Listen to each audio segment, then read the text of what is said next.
Let me tell you about my first experience with a cross-dresser slash transgender person, whatever you want to call them. I don't know.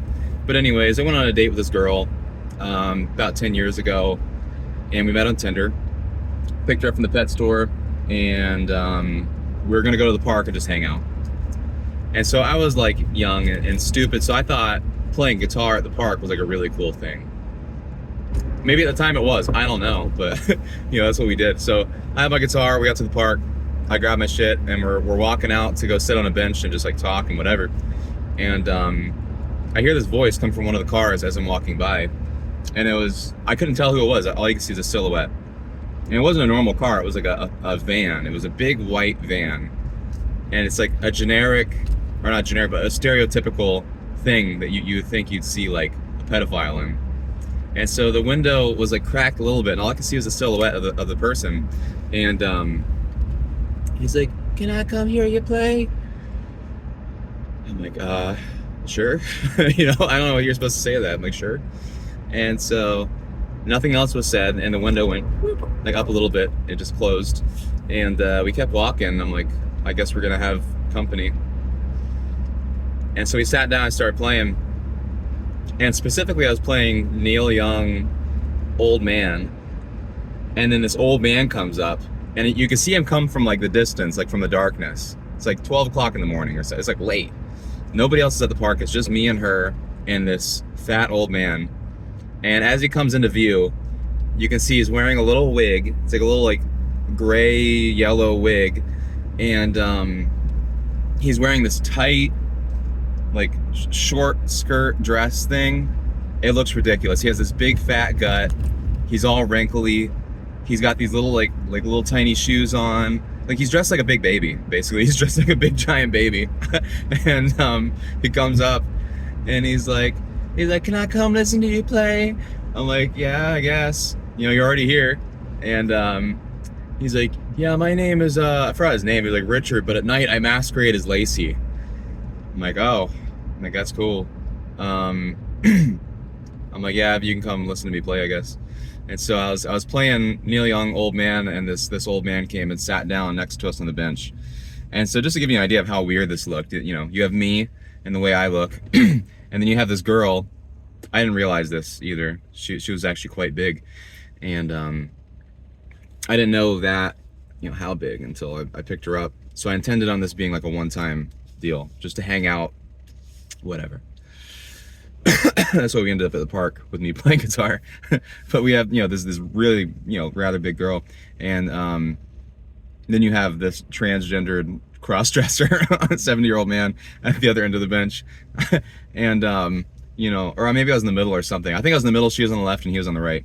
And so I'm playing, and he started like really hitting the high notes. So like, "Oh man, take a look at my life," and like, because I couldn't hit that, so I would just kind of do it monotone, and he would hit real high. And he's like, you gotta like squish your balls, you gotta hit yourself in the balls, get that high note. I'm like, yeah. I'm like, you're hitting it, because he had to, he was singing it. He was really putting his everything into it. But then as we kept going, it got really weird. Every time I hit like the G chord, I would like strum, all of a sudden he started bouncing around, and he'd flip his little skirt up, and he was wearing no underwear, and he would expose his little dick to us, and he would bounce around singing, and you see his little dick like flopping around. And I'm like, what the fuck's happening, dude? Like, this is so weird. This is just so fucking weird. And so this guy's like flopping his dick around, screaming "Old Man" by Neil Young, and I'm like, what's happening, man? And he's like, yeah, when I was a little boy, the pastor used to he used to torture my cock. I'm like, whoa, what's happening? It's like, the pastor used to torture my cock. I got a little sissy cock. Do you want to see my little sissy cock? Well, I'm like, dude, I didn't even know this. I just like tried to ignore him. I'm like, we're gonna like die right now. We're gonna get fucking murdered at the park. And he just kept going. He wouldn't stop. Every time I'd start playing again, he would just start fucking yelling and interjecting about how he has a little tiny dick, and he wants somebody to torture his little dick, and he has a little sissy cock. And he kept saying these things over and over again. And the pastor, the priest or whatever, used to molest me when I was a boy, and he raped me, and like he fucked my ass, like just the most vulgar, insane shit. He just kept going and going and going.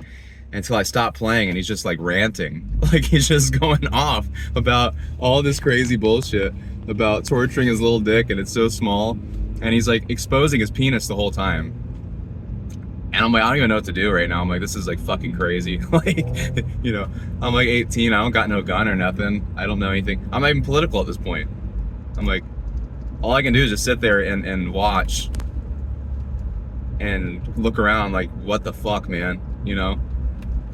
And so he started getting really weird, like to the point where I got, like, I had to protect myself, I guess. So he was like, he's like, yeah, I got my van. I got my big white van.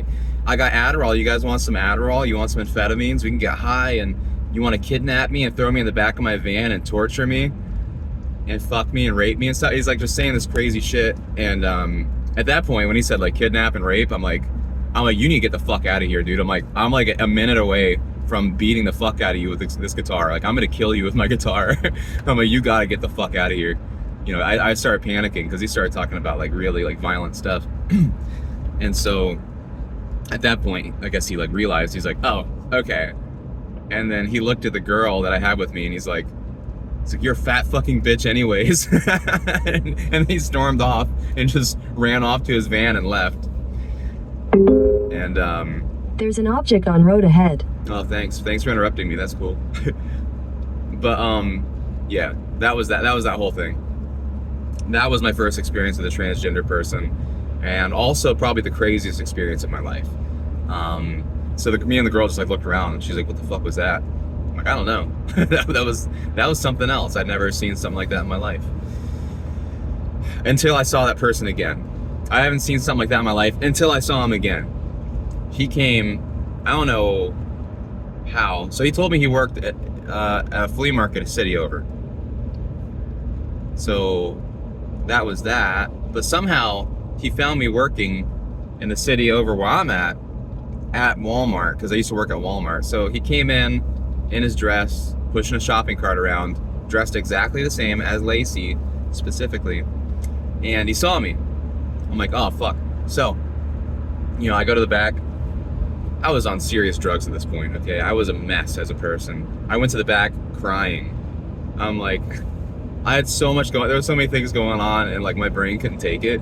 And so I was in the manager's office. I'm like, this fat tranny stalking me. And he talked about raping me, talking about raping something. I'm like, he fucking followed me here. And like, one of the managers was a piece of shit, like loser. But it was funny because he was literally crying, laughing. Like, he had his face hidden and he was like dead. Like, I'm like, this fucking fat tranny's following me and ruined my date and this and that. I'm like, and he's here following me around again. And one of the coworkers said he was like asking for me. And yeah, dude, that was crazy. Yeah. Anyways, finally, you know, the day goes by, and finally, my shift is over. And this is like a while after, probably over an hour, I'm sure. I walk out to my car, and I have my coworker, Adrian, with me. I'm like, I want you to record this or take a picture, because I want proof. I want you to record if I get like kidnapped and murdered right now. So I had him come out with me, and he did. There's a picture of it somewhere. I gotta go through all my shit, but it's somewhere of me walking out to my car, and then there's a video, and then this tranny comes out, blocks my car with his van, and then he gets out, and you can see from a distance from the front of Walmart, pointing out, you know, digitally zoomed in, of me and this big fat old man wearing a dress talking to each other while his van is blocking my car. I'm like, so this motherfucker stalked me, found where I worked, and now he's blocking me in. And he came up, he's like, hey, how you doing? You want to hang out? I'm like, no. I'm like, not at all, actually. I really don't want to do that at all. I'm like, I want you to get away from me, actually. I want you to move your car so I can like leave. And so after a minute or so, he left. And I made sure to like circle around a lot. Like, I didn't go home for like an hour. I was like going all over the place, making sure this dude's gone. And so that's the whole thing. That was the last time I ever saw him. That was my first experience with a one of those people. One of them. So that is what has informed my view of people like that. So I just want to tell that story. That's one of my favorite stories of just crazy shit. haven't been involved with like drug stuff. I have a lot of fucked up stories. That's just one of them. So, and that wasn't even my fault. That was just, you know, somebody who just showed up and just like forced himself into my life for a moment. Made for a good story. So that's that.